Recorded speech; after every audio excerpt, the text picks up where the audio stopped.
Hi everyone, this is Veronica. आज हम बात करने वाले हैं साइक्लोन गुलाब के बारे में। अगर आपकी कोई भी क्वेरी हो, आप मुझसे कनेक्ट कर सकते हैं सोशल मीडिया पे, because I feel together we can make a huge difference, चाहे फेसबुक पे, इंस्टाग्राम पे या टेलीग्राम पे। पीडीएफ जो है वो आपको सिर्फ़ और सिर्फ़ मेरे टेलीग्राम चैनल पे ही मिलेगा। बाकी मंथ एंड सेल चल रही है जो कि सिर्फ़ 30 सितंबर तक है। आपको एक्स्ट्रा डिस्काउंट मिलेगा, फ्लैट 50% और उसके साथ एक्स्ट्रा 20% डिस्काउंट। आप कोड यूज़ कर सकते हैं स्टडी20, ये यूपीएससी आईएएस कोर्स के लिए, स्मार्ट कोर्सेज़ के लिए। यहाँ पे आप लिस्ट देख सकते हैं स्लाइड पे। और बाकी स्क्रीन पे दिए हुए नीचे जो नंबर हैं उन पे कॉल करके आप सारी जानकारी ले सकते हैं। स्पेशली यहाँ पे मैं आंध्र प्रदेश स्टेट एग्जाम्स के बारे में बता दूँ। जो बच्चे इन गवर्नमेंट एग्जाम्स की तैयारी कर रहे हैं, आंध्र प्रदेश गवर्नमेंट एग्जाम्स की, हमारे पास कोर्सेज अवेलेबल हैं। Andhra Pradesh PSC, Andhra Pradesh SSC, Andhra Pradesh TET, Andhra Pradesh GK, EMI पे भी अवेलेबल हैं। अगेन, जानकारी आप वेबसाइट से, एप्लीकेशन से, कहीं से भी ले सकते हैं। Now coming back to a topic, cyclone Gulab. Gulab का मतलब क्या है? आप जानते हैं रोज़ को हम गुलाब भी बोलते हैं, जो गुलाब का फूल होता है।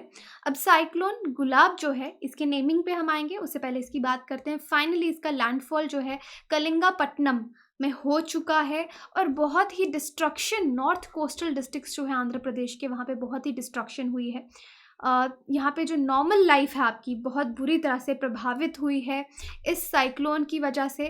एक महिला जो हैं उनकी भी डेथ हो गई क्योंकि एक वॉल कोलैप्स हो गई विशाखापट्टनम डिस्ट्रिक्ट में। तो आप देखते हैं जब भी इस तरह के साइक्लोन्स आते हैं, लोगों को बहुत परेशानी होती है, जान माल सबका बहुत ज़्यादा नुकसान होता है।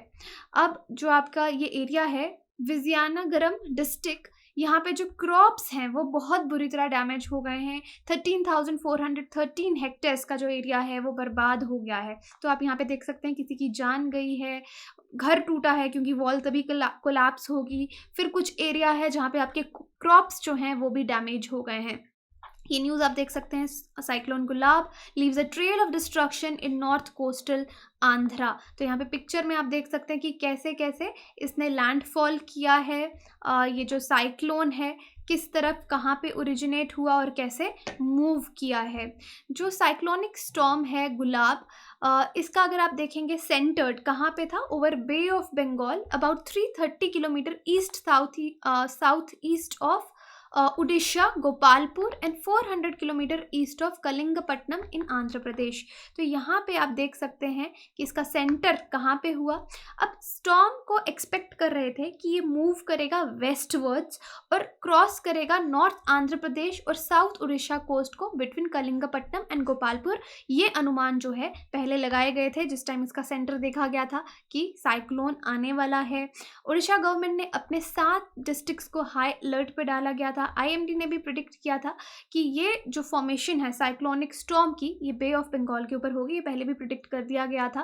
और रेस्क्यू टीम्स जो हैं वो वल्नरेबल एरियाज में पहुंच गई थी और ऑफिशियल्स को कहा गया था कि जितने भी लो लाइंग एरिया हैं वहां से जल्द लोगों को इवैक्यूएट करवाया जाए। हर टाइम आप इंडिया की ईस्टर्न कोस्ट पे देखते हैं, हर साल ही ऑलमोस्ट साइक्लोन्स आते हैं और कितनी तबाही होती है। लेकिन हमारी रेस्क्यू टीम्स जो हैं उनका बहुत बड़ा रोल रहता है, किस तरह से लोगों को इवैक्यूएट कराना है, इवैक्यूएशंस कराई जाती हैं। लेकिन उसके बावजूद भी देखिए कितना नुकसान होता है। विंड स्पीड को एक्सपेक्ट किया गया था 90 to 80 किलोमीटर पर आवर से, ये 90 kilometre per hour in that area जहाँ से भी विंड गुजरेगी।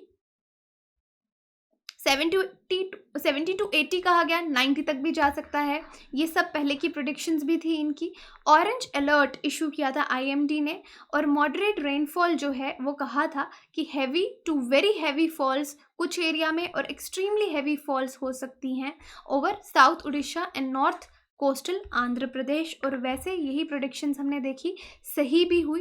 अब इस साइक्लोन का नाम गुलाब क्यों रखा गया था? पाकिस्तान ने इस बार इसको नाम दिया है साइक्लोन को गुलाब। गुलाब का मतलब मैं आपको बता चुकी हूँ, पेरेनियल फ्लावरिंग प्लांट, यानी पूरे साल ये फ्लावर जो है ये आपको मिलेगा और that is none other than your rose. अब जो नेम है ट्रॉपिकल साइक्लोन गुलाब का, इसको प्रोनाउंस कैसे करना है in case the people don't know, it is Gulab. Okay, that is fine because I think हम लोग उर्दू वर्ड्स के साथ में आराम से उनको प्रोनाउंस कर लेते हैं। देखिए, वर्ल्ड मेट्रोलॉजिकल ऑर्गेनाइजेशन जो है वो लिस्ट ऑफ नेम्स मेंटेन करके रखती है हर ट्रॉपिकल साइक्लोन बेसिन का, जो कि रेगुलर बेसिस पे चेंज होते रहते हैं। वर्ल्ड मेट्रोलॉजिकल ऑर्गेनाइजेशन जो है United Nations economic social Commission for Asia और उसके बाद एंड द पैसिफिक एस्कैप जिसको कहा जाता है, इनका एक पैनल है ऑन ट्रॉपिकल साइक्लोन्स। और ये लोग साइक्लोन के जो नेम्स हैं उनको डिसाइड करते हैं नॉर्दर्न इंडियन ओशन में, बे ऑफ बंगाल में, अरेबियन सी रीजन में। तो अगर कोई भी पूछे कि साइक्लोन का नाम कैसे डिसाइड होता है, कौन सी ऑर्गेनाइजेशंस डिसाइड करती हैं, तो यहाँ पे आप रख सकते हैं WMO, that is World Meteorological Organization, United Nations Economic and Social Commission for Asia and the Pacific ESCAP जिसको कहा जाता है। ये ऑर्गेनाइजेशंस डिसाइड करती हैं कि जो भी साइक्लोन्स आपके चाहे इंडियन ओशन में, बे ऑफ बंगाल या अरेबियन सी रीजन में आएंगे, उनका नाम रखा जाएगा। और नाम जो है साइक्लोन का हमेशा बहुत ही शॉर्ट रखा जाता है ताकि उसको प्रोनाउंस और याद रखना बहुत ही ईजी हो। और इस तरीके से नाम चुना जाता है कि किसी भी ग्रुप के, किसी भी पॉपुलेशन के ऑल ओवर द ग्लोब उसके जो सेंटिमेंट्स है वो हर्ट ना हो किसी भी छोटे से भी मामले में। And it should be short, छोटा होना चाहिए, आसानी से आप प्रोनाउंस कर सकें और किसी के लिए ऑफेंसिव नहीं होना चाहिए। अब साइक्लोन की बात करें, इस तूफान की बात करें, तो ये साइक्लोन क्या होता है? तो आपको ज्योग्राफी में आपने बहुत टाइप्स ऑफ साइक्लोन भी पढ़े होंगे। एक जनरल सजेस्ट मैं आपको देती हूँ इसके बारे में कि साइक्लोन कोई भी आपका लो प्रेशर एरिया है, याद रखिए लो प्रेशर एरिया है जिसके आगे पीछे हवाएं जो हैं वो घूम रही हैं, स्पायरली घूम रही हैं। अब साइक्लोन जो है वो रोटेट करता है एंटी क्लॉकवाइज नॉर्दर्न हेमिस्फेयर में और क्लॉकवाइज रोटेट करता है सदर्न हेमिस्फेयर में। ये जो प्रोसेस है साइक्लोन फॉर्मेशन की, और कितना खतरनाक तूफान होगा, कितनी इंटेंसिटी होगी, इसको हम साइक्लोजेनेसिस कहते हैं। अब अलग अलग तरह के साइक्लोन्स हैं, डिपेंड करता है कि लो प्रेशर सिस्टम कितना क्रिएट हुआ है, tropical cyclone, extra tropical cyclone, tornadoes आ गए उसके बाद आपके। और साइक्लोन सिर्फ अर्थ पे ही प्रेजेंट नहीं है, अगर आप देखेंगे और भी प्लैनेट्स हैं, मार्स है, जुपिटर है, नेपच्यून है, उनकी सतह पे भी साइक्लोन्स जो हैं वो देखे गए हैं। ये आप distribution of cyclones tropical region में देखिए, इंडियन ओशन में आप देख सकते हैं ट्रॉपिकल, अक्टूबर से मई के बीच में आपको ट्रॉपिकल साइक्लोन्स मिलेंगे। यहाँ पे इस वाले एरिया में भी आपको अप्रैल टू दिसंबर मिलेंगे, अप्रैल टू जैन। अलग अलग रीजन्स में आप यहाँ पे साइक्लोन्स का टाइम, जो मंथ है, कब आ सकते हैं, कब ये सिचुएशन क्रिएट होगी, लो प्रेशर जोन्स क्रिएट होंगे, वो यहाँ पे एक अंदाज़ा से दे रखा है। अगर आप कैरेक्टरिस्टिक्स देखेंगे साइक्लोन के, तो मेजर 3 कैरेक्टरिस्टिक्स हैं अगर आपने पढ़ा हो इसके बारे में। The eye wall, the spiral rain bands. Eye क्या होती है किसी भी साइक्लोन की? इसमें बहुत ही हल्की हवाएं होती हैं, लाइट विंड्स होती हैं, और इसके ऊपर का जो आसमान होता है वो बिल्कुल क्लियर होता है। डायामीटर अगर आप जैसे किसी भी साइक्लोन का देखेंगे, आई का डायमीटर जो है ऑलमोस्ट 40 किलोमीटर तक रहता है, लेकिन वो 10 किलोमीटर से 100 किलोमीटर तक जा सकता है। Mostly on an average it is 40 kilometres. Eye wall क्या है? ये डेंस रिंग ऑफ क्लाउड्स है। यहाँ पे बहुत ही हैवी बादल, घने बादल आपको नज़र आएंगे, अप्रॉक्सीमेटली 16 किलोमीटर हाई रहेंगे। और ये वो रीजन है जहाँ पे हवाएं बहुत तेज़ी से चलती हैं और सबसे ज़्यादा रेनफॉल होती है, दैट इज़ आई वॉल। आई के बारे में जाना, आई वॉल के बारे में जाना। स्पाइरल रेन बैंड्स क्या होते हैं? ये वो बैंड्स हैं जहाँ पे हैवी कन्वेक्टिव शावर्स आपके रहेंगे और विच स्पाइरल इनवर्ड्स टूवर्ड्स आई, और ये आई की तरफ मूव करेंगे। ठीक है, जितने भी शावर्स यहाँ पे होंगे वो आई जो है साइक्लोन की उसकी तरफ मूव करते हैं। तो ये 3 कैरेक्टरिस्टिक्स हैं, अगर ये है किसी तूफान में तो वो एक साइक्लोन है। तो इस तरह से आप देख सकते हैं कि आई किस तरह से हवा जो है वो ऊपर जाती है, वार्म एयर राइज करती है, कोल्ड एयर अंदर आती है, स्टेडी विंड्स चलती हैं, और ये सब प्रोसेस आपका साइक्लोन आपका आता है ऐसी कंडीशंस में। अब किस मोमेंट पे आपका ट्रॉपिकल स्टॉर्म फॉर्म होता है, क्या रीजंस हैं? जब ह्यूमिडिटी बहुत हाई होगी, ओशन का टेम्परेचर ऑफ ओवर 26 डिग्री होगा। ये मेजर कंट्रीब्यूटिंग फैक्टर्स हैं जिसकी वजह से साइक्लोन आएगा। वाटर इवेपोरेट होगा ओशन के सरफेस से, और फिर वो कोल्ड हवा जो यानी ठंडी हवा होगी उसके कांटेक्ट में आएगा। पानी इवेपोरेट होगा ओशन की सतह से, यहाँ पे आप देख सकते हैं यहाँ पे ठंडी हवा है उनके टच में आएगा। फिर एक कॉलम है लो प्रेशर का, वो यहाँ पे क्रिएट होगा एट द सेंटर। विंड्स इसके आगे पीछे घूमने शुरू करेंगे, ये जो रेड एरो आप देख सकते हैं। और जैसे जैसे जो प्रेशर है सेंट्रल कॉलम का वो वीक होगा, जो स्पीड है विंड्स की वो और भी तेजी से बढ़ने लग जाएगी। So that is how your tropical storms are formed. तो यहाँ पे देखिए अभी एक और न्यूज़ भी है कि how cyclone Gulab from bay of Bengal is re emerging. फिर से री एमर्ज हो रहा है as Shaheen in Arabian sea. फिर से अब शाहीन के आने का भी खतरा यहाँ पे जाहिर किया गया है।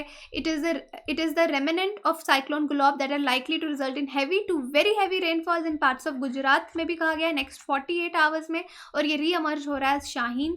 जो रेमिनेंट्स हैं साइक्लोन गुलाब के करंटली अ डिप्रेशन, ये अब ओवर विदर्भा है और ऐसा लग रहा है कि ये फिर से इमर्ज होंगे, इंटेंसिफाई होंगे नॉर्थ ईस्ट अरेबियन सी में। और ये कब तक आ सकता है, लैंडफॉल इसका कब तक होगा, लैंड को हिट करेगा 30 सितंबर तक। तो इसको शाहीन कहा जा रहा है।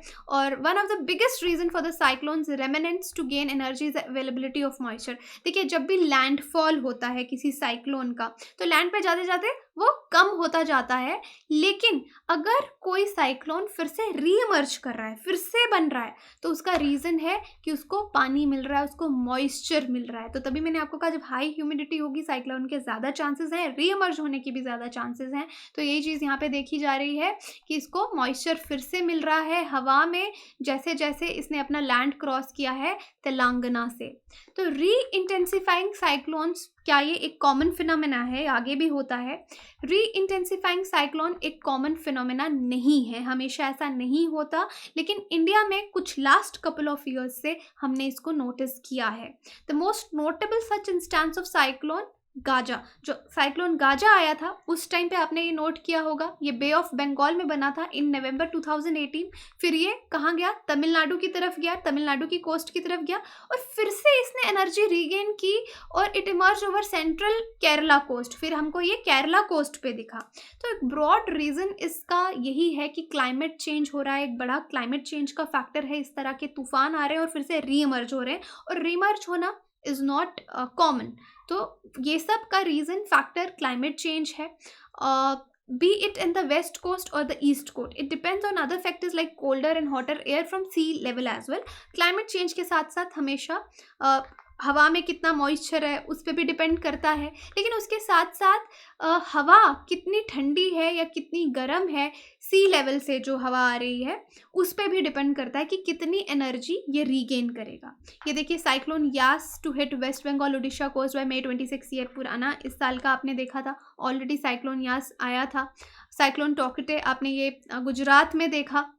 तो ये पुरानी न्यूज़ है, मैं आपको दिखा रही हूँ इसी साल की 2021 में कि कितने साइक्लोन्स ऑलरेडी आ चुके हैं, और इंडियन इकोनॉमी पे भी इसका असर हमको देखने को मिलता है, क्योंकि एक तो कोविड भी चल रहा था, पैंडेमिक भी था, और ऊपर से आपके ये साइक्लोन्स। अब आपके लिए सवाल है, which term of cyclone is applied in the China sea and the Pacific ocean? Hurricane, typhoon, tornadoes, none of the above. Okay, यहाँ पे आप देखिए आप हमारी वेबसाइट विजिट कर सकते हैं, एप्लीकेशन डाउनलोड कर सकते हैं कोर्सेज़ की जानकारी के लिए। EMI पे भी हमारे स्मार्ट कोर्सेज अवेलेबल हैं।